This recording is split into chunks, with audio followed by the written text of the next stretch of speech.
दुनिया में कुछ चीज़ें ऐसी हैं जिन्हें तकरीबन हर कोई जानता है और उनमें से एक है ओल्ड मैकडॉनल्ड की धुन। लेकिन कभी किसी ने रुककर सोचा है कि ये बिल्कुल सादा सा गाना इतना मशहूर आखिर क्यों है? आज हम इसी गाने के टुकड़ी अलग अलग करके देखेंगे कि उसकी बनावट में ऐसा क्या कमाल है जो ये नस्लों से चलता आ रहा है। यही तो असल सवाल है जो इस पूरे तज्जिये की बुनियाद है।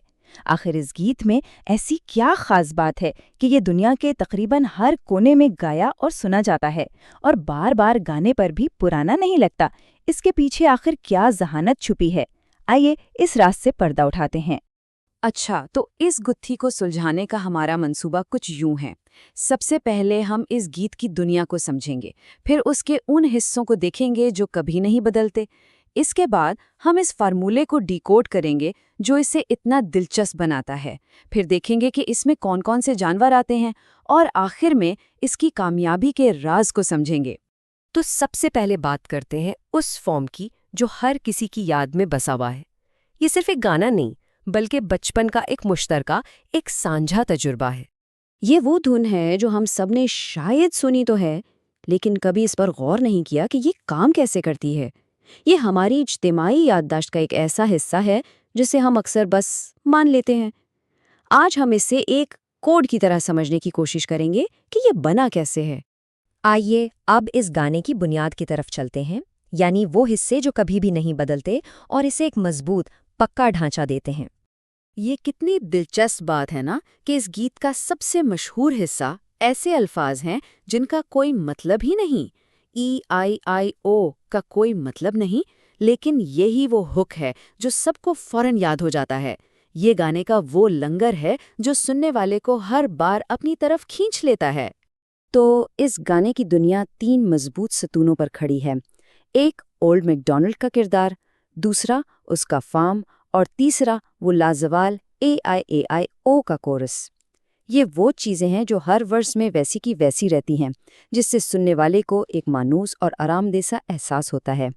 अच्छा, अगर गाने के कुछ हिस्से हमेशा एक जैसे रहते हैं, तो फिर उसमें नयापन कहाँ से आता है? यहीं पर इस गीत की असल जहानत सामने आती है। एक ऐसा फॉर्मूला जो बार बार दोहराया जाता है, लेकिन हर बार एक छोटी सी नई तब्दीली लेकर आता है।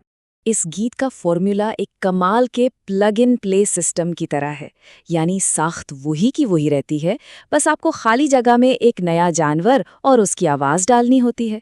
ये सीखने के अमल को एक खेल बना देता है। चलिए इस फॉर्मूले को ज़रा और खोल कर देखते हैं। हर वर्स इन 4 मरहलों से गुजरता है। पहला, नए जानवर का तारुफ होता है। दूसरा, वही जाना पहचाना कोरस वापस आता है। तीसरा, जानवर की अपनी खास आवाज़ का ऐलान होता है।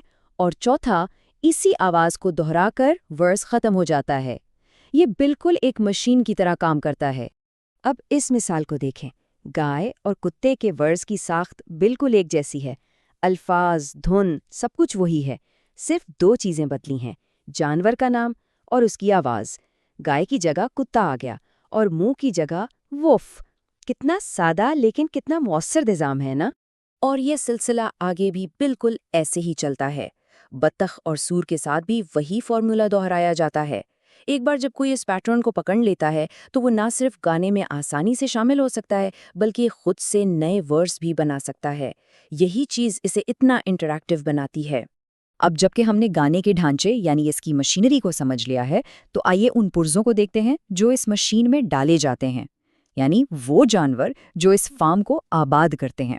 इस गाने में जानवर और उनकी आवाज़ें सिर्फ तफरीह के लिए नहीं हैं, बल्कि ये ज़बान सीखने का पहला सबक है।